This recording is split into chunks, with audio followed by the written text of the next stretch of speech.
Alors nous sommes le vendredi 18 mai 2018, nous sommes à Toulon, j'ai quelqu'un au téléphone, j'ai lui demandé de se présenter, bonjour. Bonjour, Guy Garon, président de l'association Les ânes du Plan Guinée. Et vous nous appelez de Fréjus Centre. Ravi de vous avoir au téléphone, vous savez qu'on cherche à vous avoir depuis quelques jours, puisque ce week-end, à Fréjus, il se passe quelque chose, j'ai envie qu'on en parle, c'est une manifestation assez intéressante. Dites-moi tout. Effectivement, je suis très demandé. L'organisation d'une fois ne se fait pas en 5 minutes ni en 10, ça dure quelques mois. Les derniers jours sont les plus durs, la mise en place de parcs, la mise en place de barrières, mise en place de vieux tracteurs, mise en place de vieilles voitures, et la préparation des stands pour les gens, pour les exposants, les artisans, de toutes sortes, des tailleurs de bois, des tailleurs sculpteurs sur bois, sur grosses pièces en bois. Ensuite, vous avez des cuisiniers, vous avez un boulanger qui va venir nous présenter toutes sortes de préparer du pain, de préparer des tartes, de préparer des pâtes à pizza, des pâtes, ce qu'on veut. C'est un professionnel de la farine. La manifestation, elle se tient depuis combien d'années ?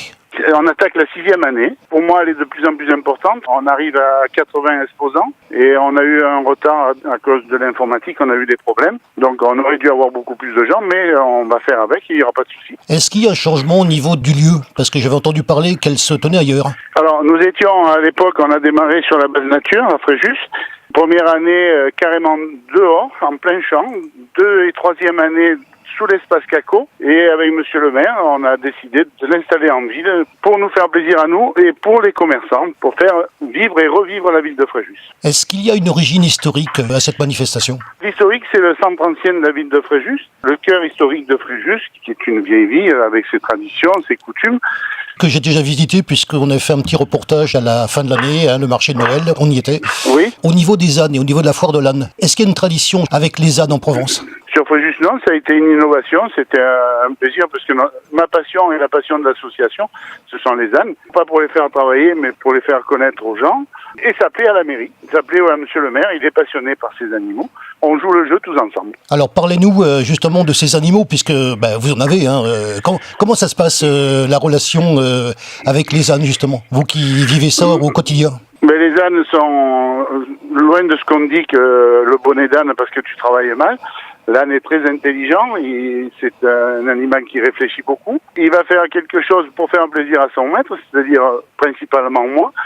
Sinon, il le fait pas. Sinon, il s'arrêtera devant un obstacle, devant une plaque d'égout, devant quelque chose qui sort de sa marche à suivre. Au niveau de la présentation des ânes dans le cœur historique de la ville de Fréjus, comment ça va se passer ? Il va y avoir une calèche avec des petits ânes qui vont promener les enfants. Bon, là, c'est payant parce que le monsieur qui fait cette prestation, il vit de ça. J'ai des ânes, mais j'ai pas le temps de les atteler et de promener les gens, donc je le laisse faire. Tous nos ânes sont parqués dans des barrières, ils ont une vingtaine de mètres carrés. Et là, les gens peuvent venir les voir, les caresser, leur donner à manger, passer des grands moments avec eux. Ils sont pas en liberté, ils sont installés dans des parcs avec des barrières en fer. On peut les caresser, mais ils sont pas en liberté. Ça, c'est pas possible.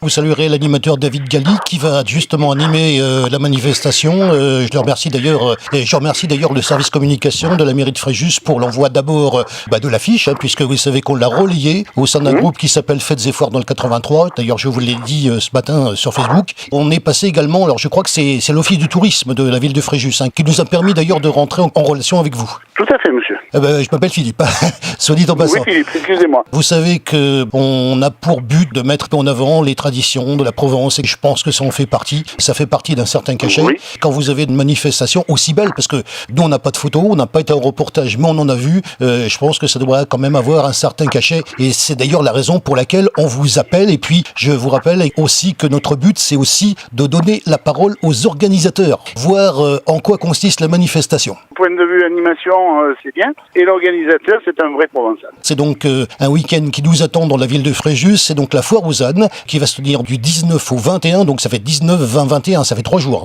Samedi, dimanche, lundi. Dans le week-end de la Pentecôte. Donc la foire aux ânes, Fréjus, du 19 au 21. Ça se passe dans le cœur historique. Et la petite question qu'on a à vous poser, justement, est-ce que vous avez un petit mot de conclusion et en étant bien évidemment content de vous avoir eu au téléphone ce matin?